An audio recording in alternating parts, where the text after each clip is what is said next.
welcome to another edition of Flea Market Fantasy, the world's second greatest Bronze Age era comic book podcast. Joining me as always is new Mike L. I almost said Larry. Kevin Jank. That's right, I'm here, Mike Dell, and let me say that you can make a fish sweat when you reach a climax. Wait, that is from this book, right? Yeah. That sure was. That's the one Yes. memorable thing that happened in this book. I was like, what the hell am I reading right here? When we start the LCS show, we watch terrible movies on there, and Jank usually gives a quote from the movie. And that sounds like a quote from one of the terrible movies we watch, but no, Cersei says that in this issue, right? Yep. Yeah, that's something. So, yeah, today we're reading The Eternals, issue 1. This is from 1985. So this would be volume 2. Because Mike L. and I did Eternals 1 from the 70s when Jack Kirby was doing it, you know? Ah, I see the loophole you're trying to exploit Yes, here, two different Eternal issue 1s. but And vastly different. So, now I although like... both Yeah, go ahead. boring. They have Well, that. how dare you? No, you just have an anti-Eternal bias. We were gonna get to...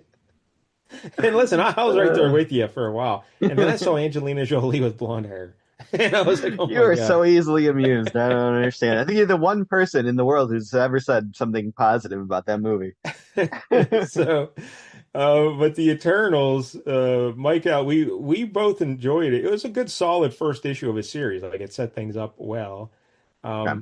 But we'll get into the differences and whatever. How But long did the first series last? oh, I don't know, like Fly by night. 12 issues maybe tops. Yeah, That's 11, about 12. what they're good for. Yeah. There's been a lot of Eternals over the years, but these are all like, limited runs, like 6, 9, and 10 issues. And let's Whoops. get out. But yeah, so we'll talk about that a little bit and then we'll get the hell out of here. But before we do that, let's remind everybody that if you're watching on YouTube, please like and subscribe. Last I checked, we were up to 374 subscribers. So Ooh. we picked up a couple more. Every week we pick up a couple more. All right. We're slowly rolling towards We're Dark Knight inching. Returns. Yes, the goal is 500, and if we get there, Jank's going to make me read The Dark Knight Returns. Hmm. And hey, I watched a little video. I've been watching these. I don't know. God help me. I've been watching these Batman videos. You love Batman now. I love it. I might. I don't know, but so I found some guy on YouTube. He does these really good videos about the history of Batman, and so I'll just put them on in the background while I'm doing other shit. And I watched one about the most hated Batman ever. It was Dark Knight Strikes Back. Strikes Again. Strikes Yeah. Again, yes, Frank Miller. Still not as bad as All-Star Batman and Round, which was also Frank Miller. Oh, that was But also yeah, on his list. those Yeah, two are up there. Yep. yeah, those are Yep. both Frank Miller, right? I think. Yeah. Yeah, Yeah. shocking. He's got those Um, feathers in his cap. He's got like but two of the best Batman stories and then two worse. So yeah. quite the range. It wasn't even meant to really be a Batman story. It was like a Justice League parody of comic books he was going for, but it See that? didn't work. Yeah. Yeah, Oh, you're talking about Strikes Again. Yeah, that was kind of weird Justice League. yeah, Strikes Again. He was definitely trying to parody something, but only he could get it, Yeah, what he was going after there. I guess if we get to like maybe 3,000 subscribers, we'll do that one. But That's right. it's about 100. We'll Once do we can Dark make Knight. enough that we can, not have jobs, then we'll definitely do that. And I also have a book out there called Monkey Flip about a chimp detective. All right, Mm. so the Eternals. And backstory on this, because the reason I picked this issue is because I just watched the movie recently. I'm trying to go back and watch all the Marvel movies that I missed, because I did miss quite a bit. And Most people did because they started yeah, getting terrible. Let's be yes. honest. They went But downhill after but Endgame. after I watched Thunderbolts, I'm like, oh, this rekindled my interest in the Marvels. So I'm like, you know what? I'm going to go back and watch the movies I missed. And I think I'm all caught up except for the Spider-Man movies. Yeah, that's right. All Because three. all three of the Tom Holland ones were under MCU, right? So I have Yep. to watch those. Yeah, you're contractually obligated by law if you're going to be a completionist. But I don't have to watch that Venom bullshit, right? Or like, Nope. okay, It cool. does not count. I was thinking about picking that when I was pitching ideas to you for LCS this week. I was like, Venom's on Disney Plus too. Oh yeah, yeah. Jank and I are going to watch New Mutants That's on right. the LCS show. Hear more But about that later. Uh-oh. Mutants pick coming up next week. So, yeah, the Eternals. Now, listen, it's a bad movie. All right, it's not great. It's 2 hours and like 40 minutes, which is absurd. Yeah, that's brutal. And the first act is very, very dull and boring and not enjoyable. But if you can get through that, if you can get to the part where that Kinjo fella shows up, then they actually sprinkle in some humor, and it's like, oh, all right, this is kind of enjoyable. And the thing I liked about the movie was the plot, like the big thing that was happening, because it's different than what was in the comic books. Like Yeah, I heard you recounting this, and it sounds pretty terrible. they went way different than what the comics. So to explain it, the original Jack Kirby idea was, well, he was doing the New Gods over at DC, Yeah, which is a very similar concept. similar outfits, very similar ideas. Yeah, it's a mix of sci-fi and mythology, and he basically ripped off Eric von Daniken's Chariots of the Gods from 1968 about aliens, ancient astronauts manipulating Hmm, life on Earth. makes And sense. yeah, like the theory is that they came to Earth and did genetic experiments with like monkeys and stuff, and hey, we got humans. So, but anyway, so he took that and he drew inspiration from that and he created the New Gods. And then DC canceled the New Gods and he left DC. So he came to Marvel and he said, you know what?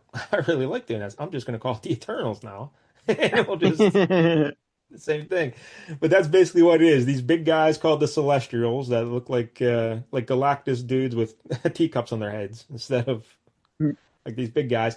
They're basically going through the universe, creating life on planets, and they do experiments to like watch the life evolve, and then they, after a while, they judge their creation, whether they're worthy or not, and if not, they destroy them and move on, and try again.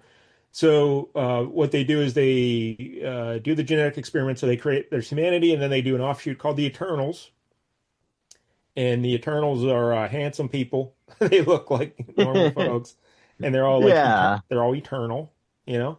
And sure. they got all kind of powers. They're strong. They can run. In the comic books, they all pretty much had the same powers, Yeah, that's not a which great made no choice. sense. Yeah. It's kind of the DC problem. It's like we got a whole island of Wonder Women and a Yeah, whole race of Atlanteans that all have the same powers. It's like, oh man, this yeah. isn't So fun. in the movie, they split the powers up. There wasn't one person who had everything anymore. So, but we know some Eternals. Apparently, I think the original concept was there were 100 Eternals created, Okay, so and not a whole lot, a lot of inbreeding. yeah, and they've been around since the beginning of time, so their presence influenced mythology and stuff. So they created their home on Mount Olympus, so that's how we get all the Greek gods. They're actually the Eternals. People were just confusing them and thinking they're gods. Except there So, are actually Olympians, so like you got your Hercules and your Zeus and all them. They all exist here. So yeah, in the Marvel world, they do. So that is a little sticking point here that uh, Kirby didn't seem to really care about. But um, and then the Deviants, they also created the Deviants are like these little monstrous fellas. They're ugly. They look like creatures, and uh, apparently their genetic code is so unstable that even their children don't look like them. They just look like different hideous monsters. yeah, and I guess technically Thanos is an Eternal of Titan because the original Eternals went out then throughout the universe and start. So there was some on Titan, and Thanos has the deviant gene in him, so that's why he Hmm. looks like that. And And that's why Star Fox is an eternal. yes, yep, he Gotcha. he shows up in the post credit scenes of the Eternals, old Star Oh, Fox. Yeah. I'm not too excited about that. And So, Pip, was that guy's name Pip? oh, Pip the Troll. Yeah. That's right. Pip the Troll shows up. He's all drunk. I Yeah. mean, it's like a bad time to introduce Star Fox now that Thanos is dead. It would have been nice to see those guys interact. Like, Yeah. Yeah. Star Fox, again, for those unfamiliar, he was the Avengers, and his power is he makes people horny. So. It's the Austin Powers of the Marvel universe. But anyway, so you got these deviants, and apparently the deviants were created to wipe out the apex predators on the planet so that humanity could survive. But then the deviants got kind of out of control, so then the Eternals fought the deviants, and the Eternals were there to protect humanity so that life can evolve, and the Celestials can eventually judge it and all that kind of stuff. All right, so that's the basic concept of the Eternals. Yep. You love it, right? No. And the other thing is the Pretty Eternals. pretty unrelatable concept, having these just beings that live forever in isolation and don't do anything. Like it's not a lot to add on there. You're like, oh, these guys are interesting. Yeah, because they only fight deviants. They don't interfere in other issues with humanity. Like Yeah. they don't get involved in wars. They The don't planet could stop. get blown up, but Yeah, yeah, as long as Deviants didn't do it, it's all right. that's correct. And so now the movie is vastly different.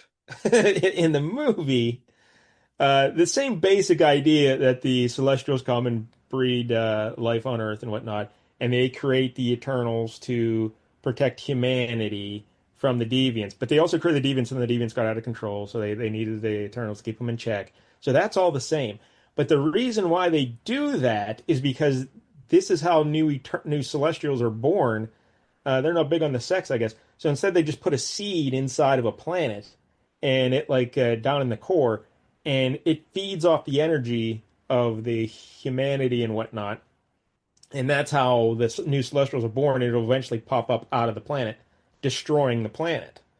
But in the meantime, you got life going on for millions of years or whatever. Hmm.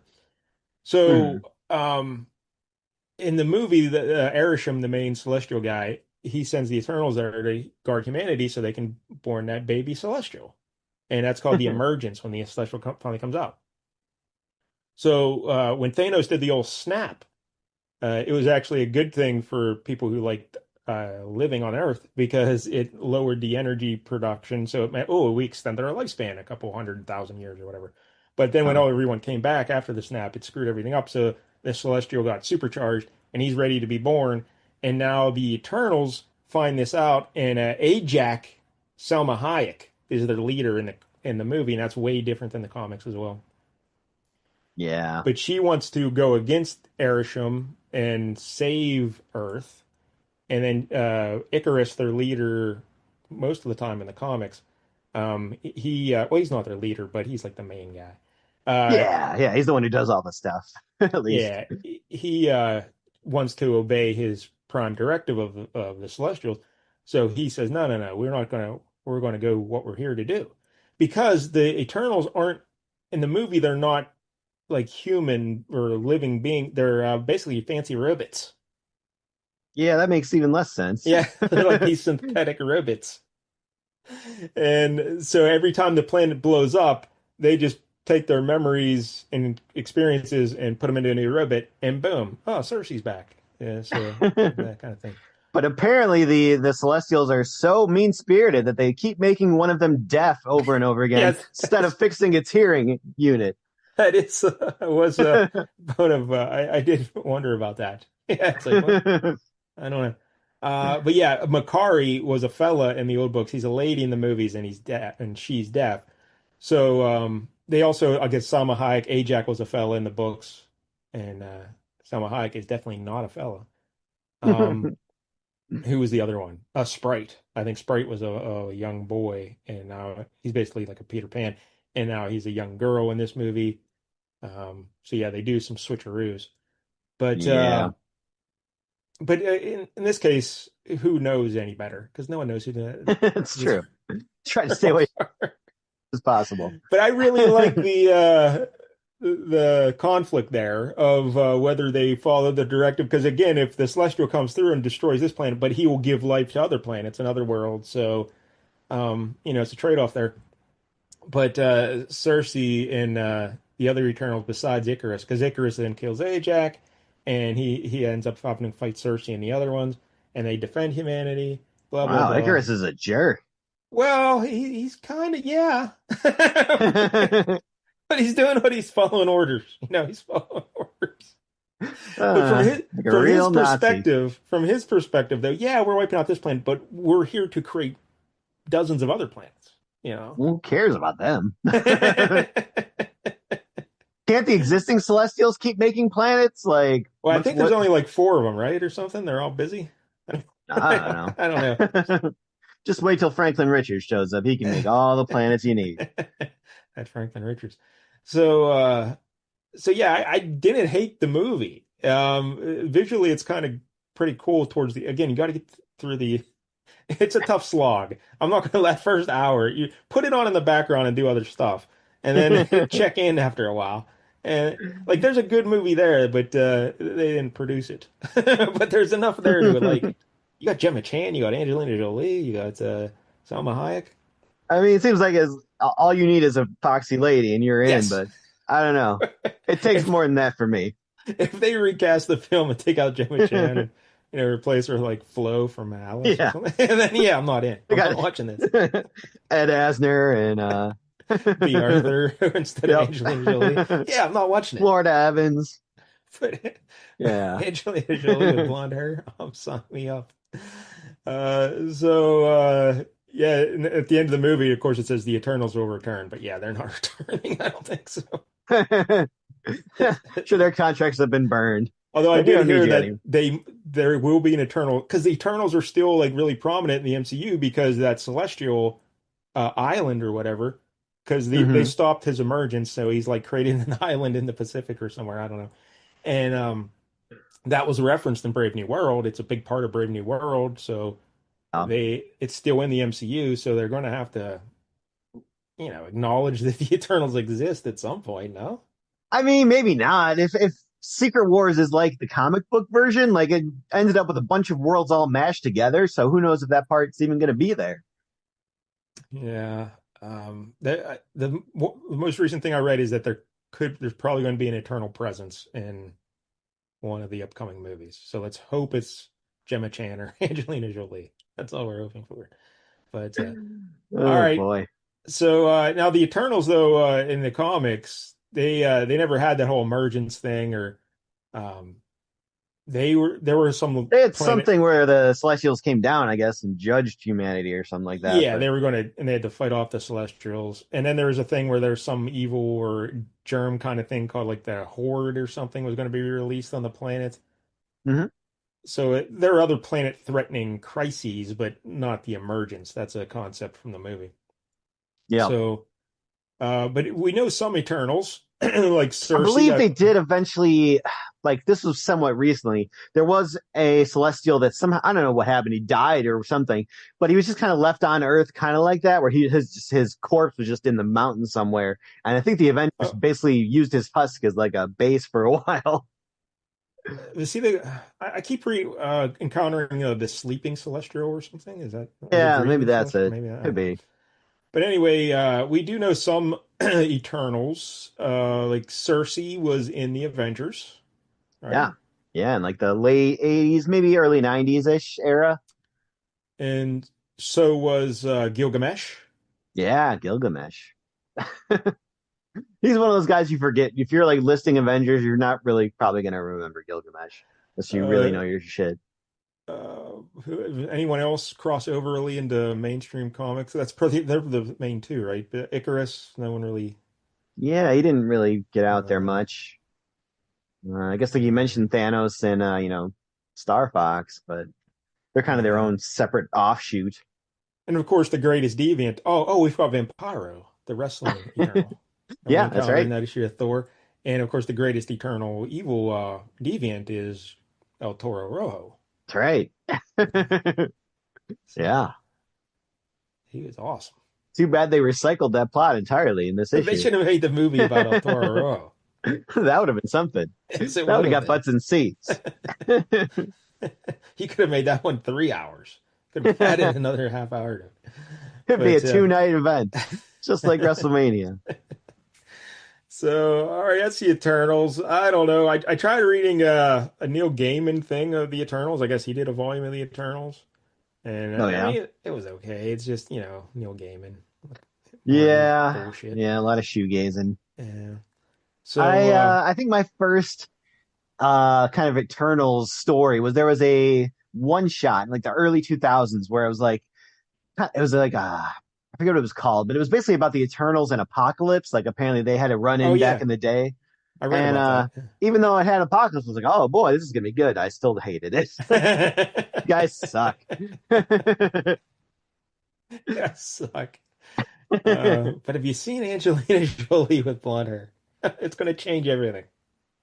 So, I don't know.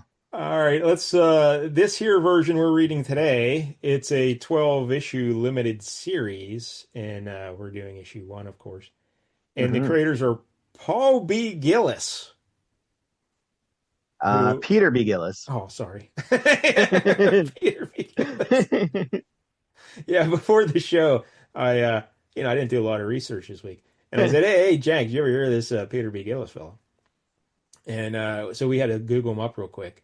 Yeah, And because remember the name, but I didn't know why. And then Jank found that Peter B. Gillis co-created Strike Force Morituri. that's right. A And favorite of you and Mike Ella here on this yeah, show it was a before. very good show. That was probably year 3 of the show or something when he did that. But the concept there was like it was a futuristic war situation, right? And people would there's like trying to fight back an alien invasion. They found some like super soldier serum situation where you take it, you get superpowers, but you're only going to live like maybe a year tops, and it's going to kill you. Ooh. So, but you take it to sacrifice yourself to try and save your planet, you know? But Mhm. that's a hell of a concept. Yeah, that's interesting for sure. Yeah, because they rotated out some characters, because they Oh, just died nice. off. Yeah. So that's how we know Peter B. Gillis. And the artist here is Sal Buscema. Oh yeah. Talked about him many a time on this show. Yeah, and this is interesting because this is 85. So this is right around the time where his style starts to change. Yeah. And you can notice it a few times in this book. Like, but it's still because I always think Sal, he was a very competent professional comic book artist in the 70s, but he was kind of boring. Yep.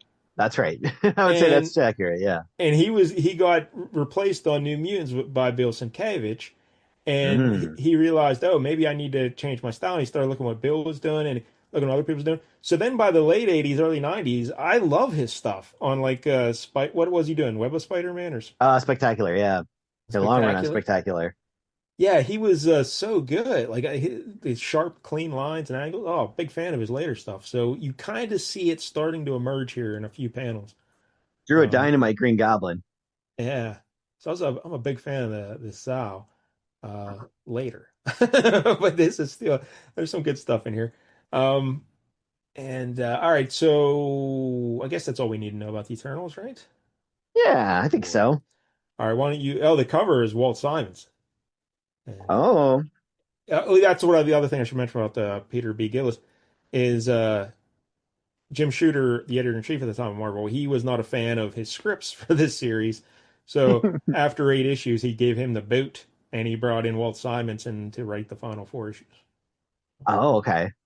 Yeah, Yeah, I mean, I didn't see anything overly wrong with the scripts here. Maybe a yeah. little wordy and just grandiose, but I thought it I was don't know. fine, but again, you don't know where it goes from here, so like I mean, yeah, it could really fall off the rails or something. But all right, yeah. So let's look at this Walt Simonson cover. It's classic Simonson, I'd say. Yeah, yeah, pretty good looking there. So we got the Marvel corner box there. We got Ikarus flying out at the camera just like he's doing on the cover. It's basically they just took that cover image and put it right up there in the corner box. The height of laziness. But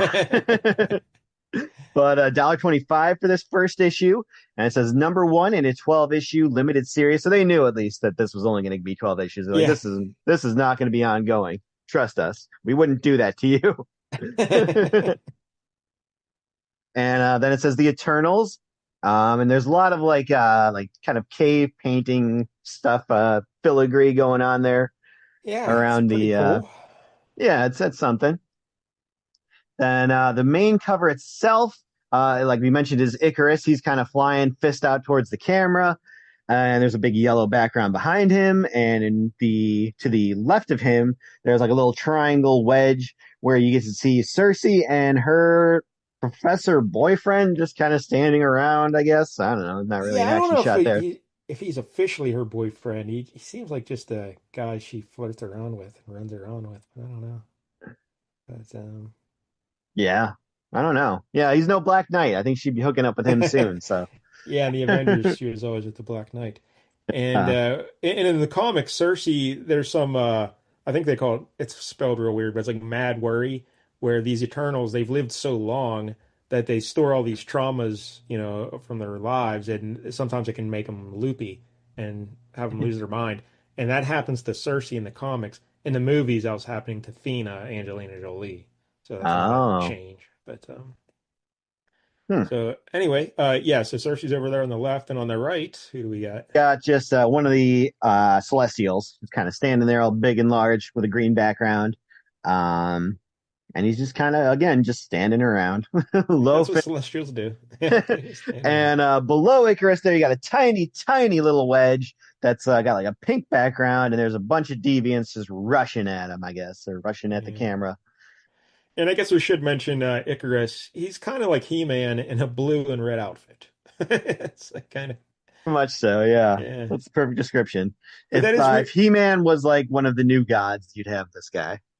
Yeah, and he's like their Superman basically. He can shoot energy beams out of his eyes, flies around. He's really strong, but he's Yep. got blonde hair like He-Man. And in the Yeah. movies, he does not have blonde hair, so that's another thing. I don't know why they did, but Hate when they do that. Like it's hmm. so easy to just dye your hair or get a wig, anything. Maybe it was just because they only wanted Angelina Jolie having blonde hair. And if that's the I'm case, sure that's it. I'm fine with it. But yeah, it just seemed weird. Like this guy famously has blonde hair. Like, why Yeah, can't you? yeah, it's like a famous like he's got to have that like Dorothy Hamill haircut too, otherwise it won't make any sense. Yeah, like like on this cover, it's just He-Man in a outfit, right? Yep. If you put a sword in his hand in the power of Grayskull, it's He-Man. All right, so we it's a good cover though. Simonson's always great, and we open it up, and Stan Lee presents the Eternals. And notice Peter B. Gillis. There's an exclamation point after the B. Mm, That's that makes weird. it more exciting. I guess so. A mirror for mortality.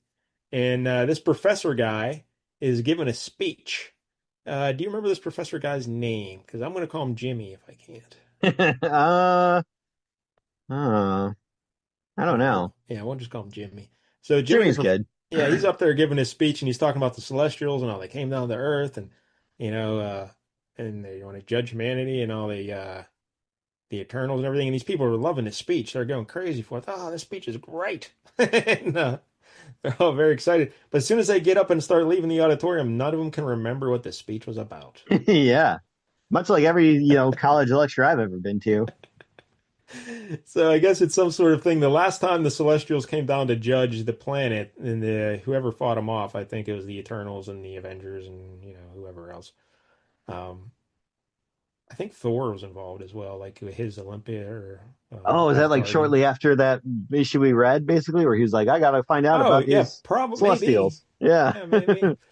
So, but anyway, part of the consequences of that or whatever, like they made it so no one on Earth even remembers it happening. Yeah. So that's what's going on Yeah. here. They forgot all about the Eternals and the Deviants and all that stuff, which is for the best. I wish I could do So, that. so Jimmy the professor, he realizes this is what happens, but he still gives the speech anyway because he's a professor named Jimmy. That's what he does.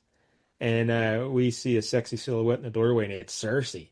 And she's coming in. She's just dressed like Cersei, which is thigh-high boots, like a one-piece. Basically a bathing suit, yeah, with a big V down the middle, Yeah, barely not keeping even those, straps. Not even straps like the Vampirella. It's just like a, just held hanging. together with Yeah. hopes and aspiration. And she's got like these big like glove things on too that go all the way up her arms.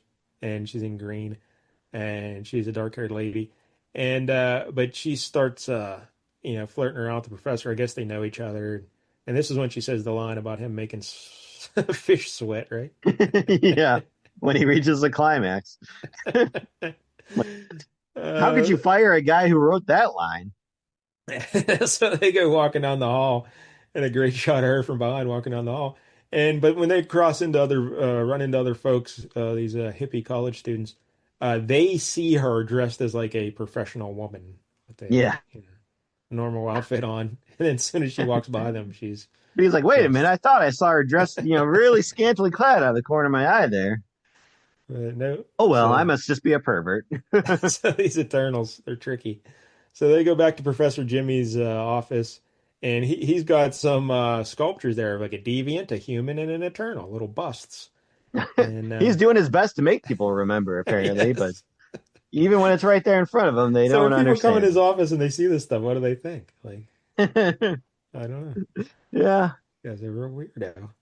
Uh, so they're just giving you the exposition here about humans, Eternals, and Deviants that we talked about earlier, and she wants him to go out in the town with her and party it up, Yeah. because this Cersei, it seems like in all her incarnations except for the movie, she's like a party girl kind of. That's right. Yeah, That's but sad that they took that away from her in the movie. in Again, the what do you movie do? she's The one good thing you had going for you. Let's take that away. yeah, because Gemma Chan is very serious in the movie. She is not much humor or liveliness to her, but so she wants to take him out in the town, and he's like, "No, well, you know what? Why don't we just stay here?" Oh yeah. Yeah. He's cleaning his glasses for that. Oh, his name is Samuel. Oh, okay. Come Sammy, not on, Jimmy. come on, Samuel. I thought I'd loosened you up enough by now. And he says, "No, sir, I'd rather not." After our exchange of mutual admiration, do you really think I want to share you with an entire party?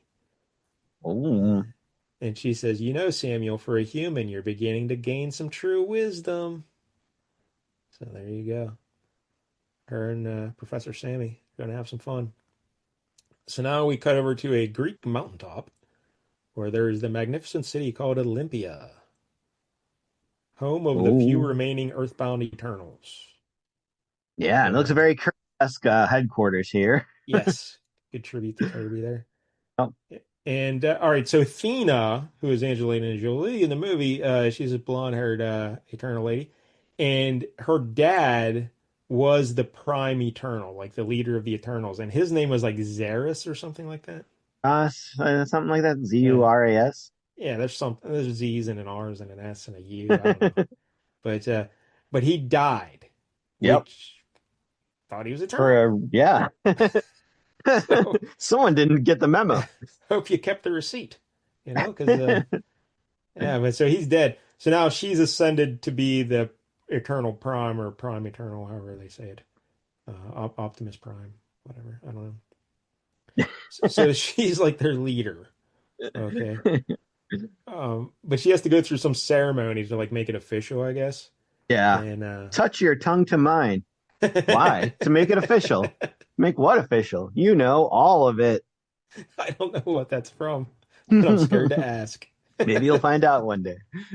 So, this is so you see the other Eternals gathering there, and you're Yeah. like, wait a minute, I thought Cersei was at the Professor Sammy's house there having some Getting fun. ran through right now, I thought. Yeah, but Why is she at this ceremony?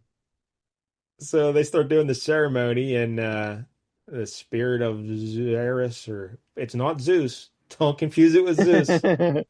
Nope, That's totally distinct that's for legal. copyright infringement. Zeus or Zeus or whatever. I don't know. But yeah, he comes down and she gets hit with all this energy or whatever. And she's the Prime Eternal now. Yeehaw. I've got the power. Now she's Shira, basically, I guess. And she's talking to all her Eternal chums there who are looking up at her. And but then Ikarus just kind of like pops out of existence there. He just fades away. And so what's been going on here, Jake? Turns out none of them showed up. They all Yeah. had better things to do, so they're all just holographically projecting themselves to make it look like they were there. But nobody gives a fuck about her ceremony. That's right. Yeah, so Makari was trying to he's a real speedy guy. He runs around. He was trying to spare Thena's feelings, so he had this little device that was projecting everyone's images there to make it seem like they showed up. And Yep. uh and she finds out about this. She's not real happy. And she's Kind sorry.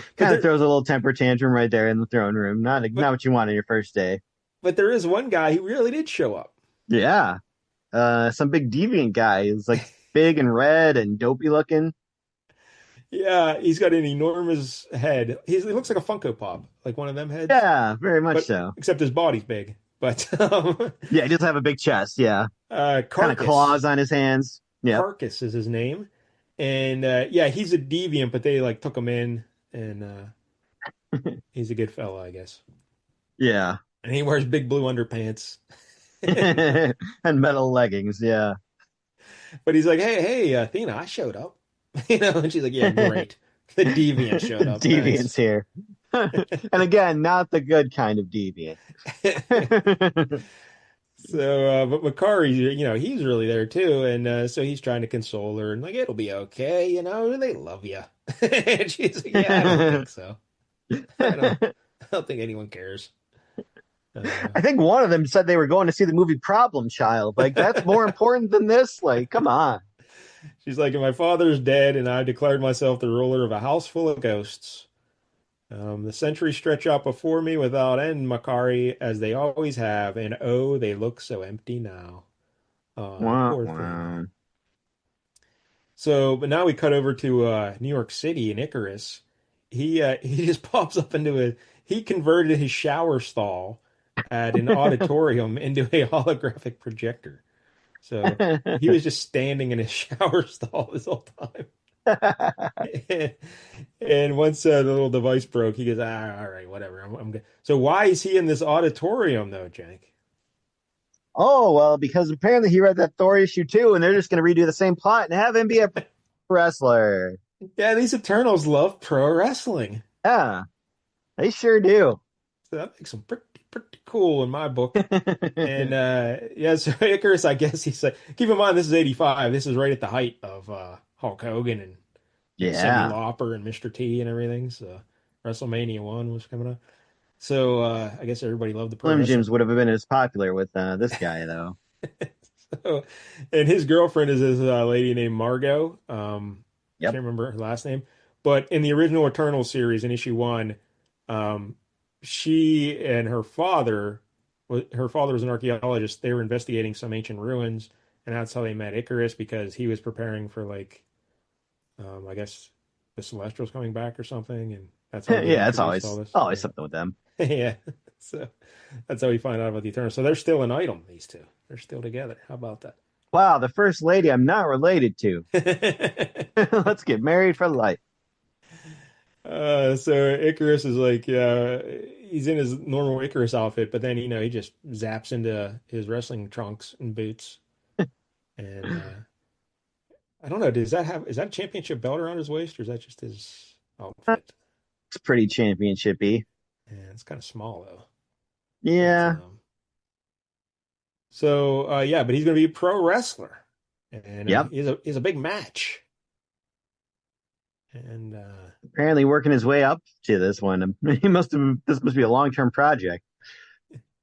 he's like, hey, Margot. He gives her a kiss, and he says, why don't you go wait in the crowd there? I'll turn the hollow transmitter back into a real shower stall, and then I'll be out. You go find yourself a seat. Yeah, you probably didn't need that line. Maybe Yep. that's what Jim Not so Shooter much. Yeah. was. So we see the crowd out there, and they look like deviants, but they're humans. You know? Her dad was Daniel Damien, so she's Margot Damien. Yeah. Daniel Damian Lewis. But she says, but all the like, she's seen the Eternals and the Deviants and everything, towering space gods, cities of deviants, and the Unimind, which is this thing they did. I don't know. We'll talk about that later. But all this scarcely prepares her for the audience gathered for an evening of professional wrestling. Now Seems that's the about truest line in the that book, is I feel like. that does seem about right. Yep. I've been to some WWE events and it's a little weird, but still fun.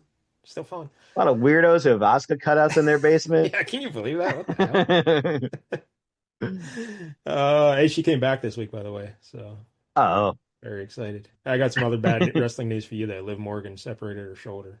Ooh. It's gonna He be out seems like injury prone. 6 months. Oh, I feel like this We'll see. happens to her quite a bit, like at least once a year. Like, oh, she's out for the next couple months. But Oscar will be wrestling Alexa Bliss on Oh, SmackDown. okay. So Something for both of us. there you go. But anyway, getting back to this match, they're announcing the competitors, and they introduce Ikarus, and he's coming down the ramp now, 235 pounds, standing 6'2", the unflappable contender, Iceberg Ike Harris. That's his human name, Ike Harris, instead Yeah. of Icarus. I guess Genius. that's good. Yeah. Yep. And then his opponent from the opposite side at 335 pounds, 6'7", the New Jersey Nightmare, Enigmo. And he's this Oh. big bald guy. And he's coming down there and they're getting in the ring. Enigma just steps over the top rope like a true giant. So, Jank, would you like to explain their special steel cage match? Yeah, this was bizarre. Apparently, it's not a steel cage so much as a giant plexiglass cage Yes. that doesn't seem to have air holes, really. Yes, that's what was concerning me as well. Yeah, I mean, I guess there is a door on the side, but they do seem to leave that kind of open, so maybe that's how they're getting air in there. But yeah, there's Uh, definitely no air holes at the top. It's completely sealed. they just seal them in the, yeah, they drop it down So, from the ceiling yeah, I over mean, he's top of them. eternal, but if this was a normal guy, I don't know. They just wrestle until one of them passes out. And they open the cage up. Yeah, quite the look. I should forward this to WWE headquarters and see if they can recreate this. Wrestling in a plexiglass cube. Yep, Um, smart.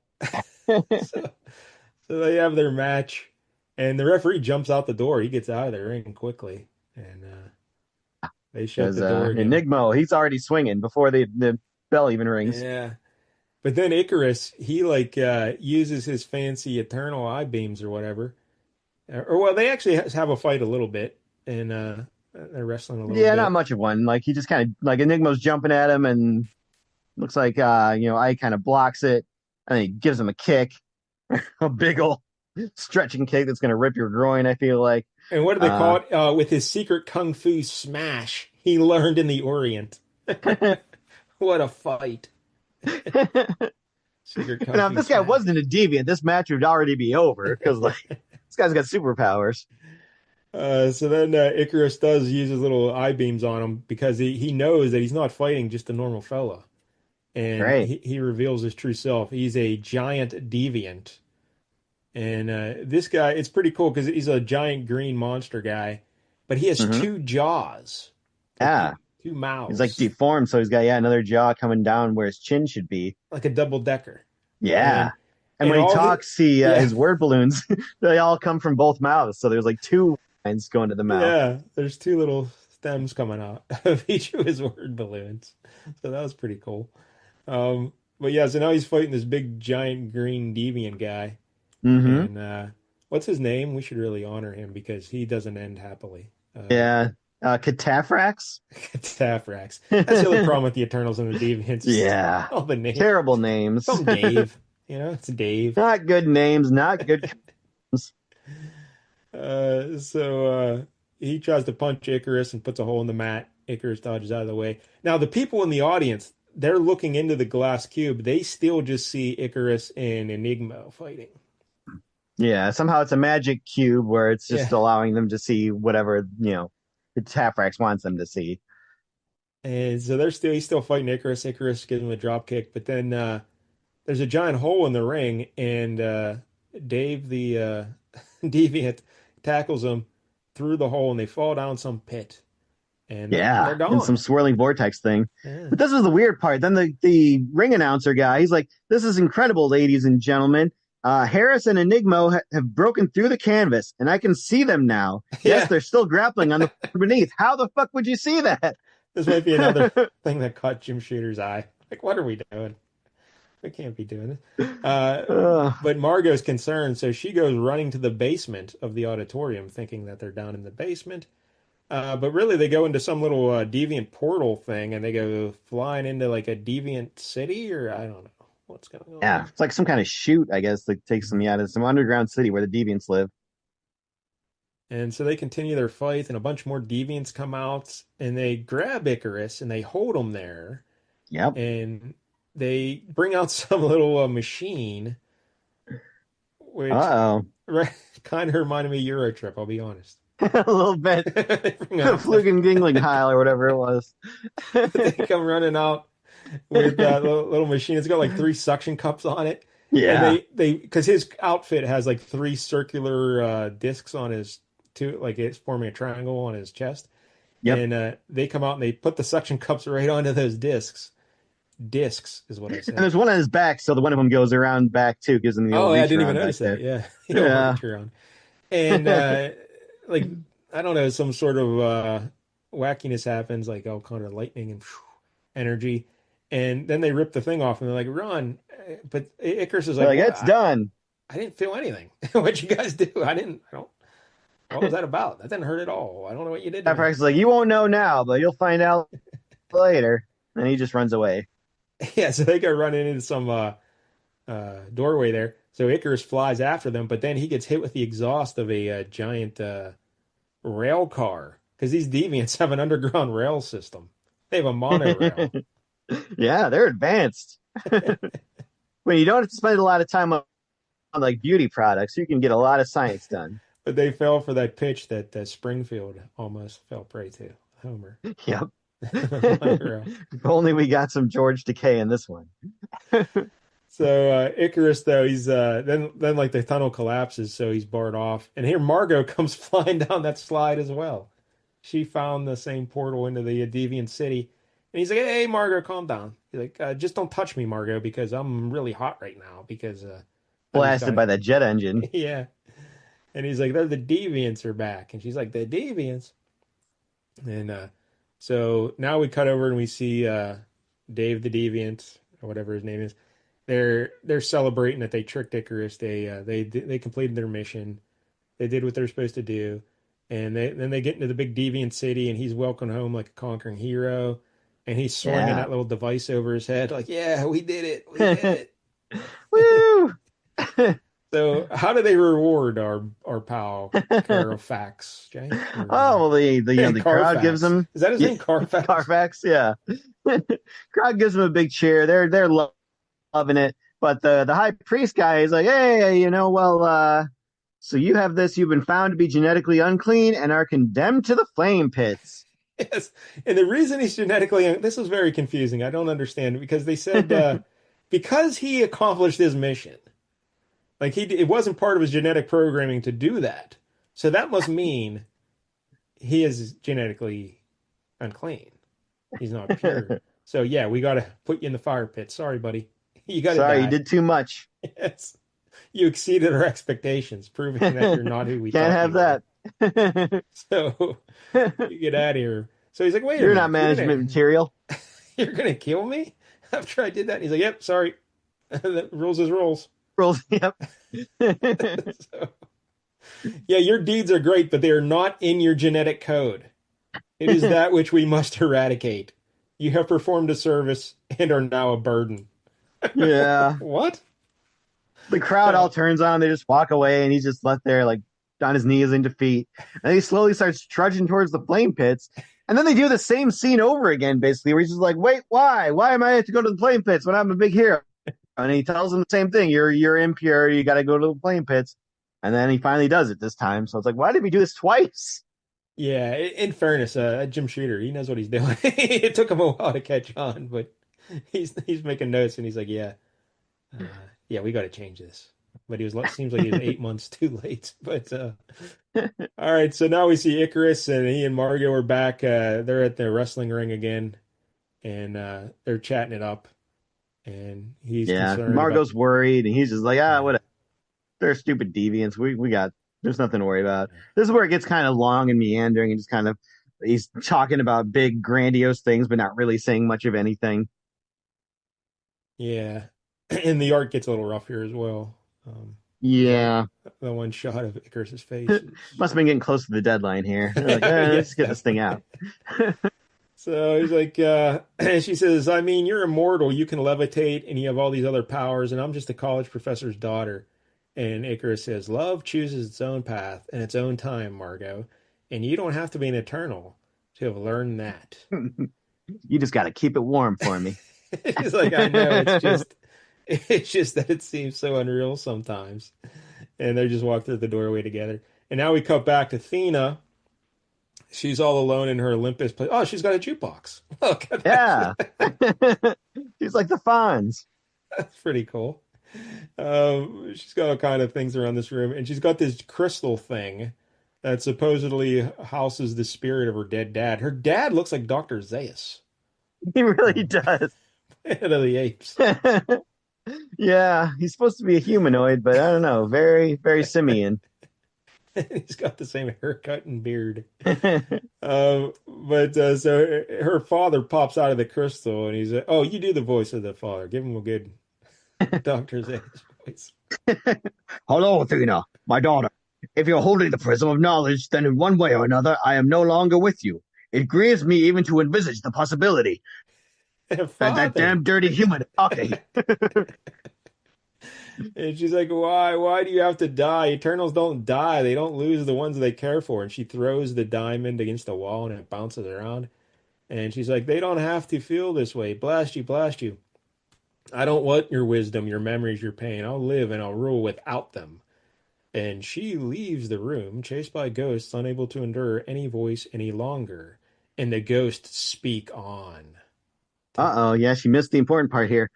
When power changes hands in our society, there's something the new ruler must know. A dreadful secret, something that one day could spell doom for all the branches of man living on Earth. Listen closely. But she gone. She's yeah, she's gone. She's solid gone. So next issue, Warlord Crow and one other. Be here. That is not selling me. I don't know who Yeah. Warlord Crow is. Who this other one is, I probably wouldn't know either, so I don't care. And then we get a special Eternals bonus feature where they spell out the backstory of the Eternals for you. Ah, And yeah, we already went over that enough, I yeah, feel like. or did. So, all right, there it is. The Eternals issue 1 from 1985. Will this make you read more Eternals, Jank? It sure will not. I Yeah. guess I'm somewhat curious what this big secret is. Yeah. That threatens all of mankind someday, but at the same time, I don't really care to be And what honest. was So that thing they were doing with Ikarus, putting the yeah, gadget on? I'm assuming it was to get his like immortality and unlock the secret of that, so they could all have it, or that'll stabilize their genetic code somehow, make them less ugly. Yeah, I don't know. So yeah, maybe I'll be honest, I tried flipping through the next issue or so just to see what, and I was just looking, scanning to see if I could find Scan it, for and something that looks relevant. yeah, I couldn't find anything. So, I guess there's not a lot of summaries like on the internet because no uh, one cares about this comic enough yes, to, to that's do a lot of research. exactly what happened to me. No one Yeah. really wrote up summaries of it. So, yeah, I don't know those questions. I want to say the thing he was going to tell her is that they have to leave the planet for some reason, or Oh, it's like go an out into inhuman situation. We got to go on the moon, but not the something like blue that. area. That's already taken. So we got to find some other area. So I don't know. Maybe next week I'll do research and we'll give you an update on the Eternals if I remember. The eternal saga of the Eternals. Yeah, I don't know. It's I mean it was perfectly fine, and I like the professional wrestling connection. I I mean, it was like kind of exactly the same thing as what El Toro Rojo story was, except Thor wasn't involved. But other than that, very similar. So I would have liked to have seen something different. But yeah, but how many people have read that El Toro Rojo? So this is yeah, fresh to them. But it's uh also kind of Highlander. Remember that started with a wrestling match too. So if you're an immortal oh, being, I apparently you forgot love about that. wrestling. Yeah, the Highlander movie started with the Fabulous Freebirds in a Yeah, match. Yeah, I forgot that. Um, so yeah, it's not very like I said. I like some of Sal Buscema's art seeing because you can kind of get a hint where he's going with his art style. like the He's not, Deviants, definitely you can definitely see it in their faces for sure. so some of the earlier stuff with Cersei walk, you can see it. So like he's not there yet. He's like 15% of the way there, but he's getting there. You can see it. Ring Uh, announcer looks very like later Sal Buscema type character with the yeah, jowls and stuff. Yeah. yeah, like the very clean lines on the face and everything. Um, so that was kind of cool. The script, like we pointed out several instances where yeah, Jim Shooter May have would been have onto annoyed him. something. Yeah. So not the best work there, but it's fine. But it's nothing exciting that I'm gonna. Oh my God, I got to read more of this. Yeah. Um, Yeah, the beginning didn't start off real strong with the whole speech. It kind of summarizes things, but then you have that thing at the end that, tells the whole yeah, backstory. So what do we need all this summarizing for? yeah. It seems like that thing at the end probably was added after, and they just said, "Oh, maybe we should put this in just in case." Like, slap it in there. So I don't know. I'd probably give it like a five, and that's just because of the Yeah. pro wrestling. I like the I dude with think, the two jaws though. He was cool, yeah, he's cool. and I feel bad that he's dead. Maybe he's not dead. Maybe Yeah, he might enjoy it in the flame pits, let's could be great. let's think happy thoughts. Carfax probably He survived. really thrived in there. He started the company then with his name, and Uh, he's yeah. an internet tycoon now. So I guess I'll give it like a three just because it had that line about the fish sweating. listen, that's fair. I'm not gonna. I'm not Yeah, gonna. at least that was something Uh, to hang your hat on. I just like the pro wrestling because it gave me an excuse to mention Oscar. So Yep, we got to talk about it here, so that's something. I'm trying to check real quick on Carfax to see if he actually survives. Let's hope he Uh, comes back and gets another shot at the title. why don't you tell us what we're doing next week there, Jack? All right, so this week, since you were picking something kind of based off of a shitty movie that you watched, I figured I would kind of double down just like you did here and pick something based off of the next movie we're going to be watching here for the LCS Hockey Show, The New Mutants. That terrible movie that came out a couple years ago. But I'm not going to pick a New Mutants issue so much as a semi-related New Mutants issue, because we're going to be doing Firestar number 2 from Oh, okay. 1986. Firestar number two from 1986. Because Firestar, wasn't she mixed up with the Hellions and stuff? She is being heavily recruited by like the White Queen, and it looks like in this issue some of the New Mutants are in it. Like she goes to like a dance that some of them are at. So Yeah, because people may not realize that Firestar had her own little limited series there uh, yeah, they were because really they trying to they created capitalize on her that for the amazing Friends Spider-Man thing. show. Yeah, exactly. Yeah. So, all right, well, this will be interesting. I do seem to recall I looked at, do you know, because I wasn't too impressed with the art, I think, when I looked at this. Yeah, it's not Do real you remember? impressive art. I don't remember who Yeah. it was, but it's not real great. All Let right, me well, take a we'll look. get into that next week here on the show. Looks like it's Um, Mary Wilshire and Bob yeah, Wojciech. I don't. Finished art. Um, huh. We'll do some research next week because I've never heard of them. So we'll get into that. I'm almost close to finding out if Carfax survived. I'm trying to. We'll find out. Oh, wait, is his name Karig Max? Oh no, Cataphracts. Oh, wait, Cataphracts. Oh, uh, unstable deviants were not actually killed by the priesthood. However, they were preserved in stasis they say his death is as in part of a issue long-term 12. scheme by Gower and the priesthood. Their minds and independent will were destroyed. Oh, okay. So he's got a So little more life in him. yeah, he made it 11 more issues before he died. Good for So him. Now Walt Simonson's like, nope, good on you, Carfax. got it too good, too good living in the flame pits. So, all right. Well, yeah, he's still dead though. Now I'm sad, but he made it. He made it a little bit longer. A little bit longer. Just a All right. smidge. So next week, Firestar issue 2. And again, if you're watching on YouTube, please like and subscribe. We appreciate the support. And until then, don't get any jank on you.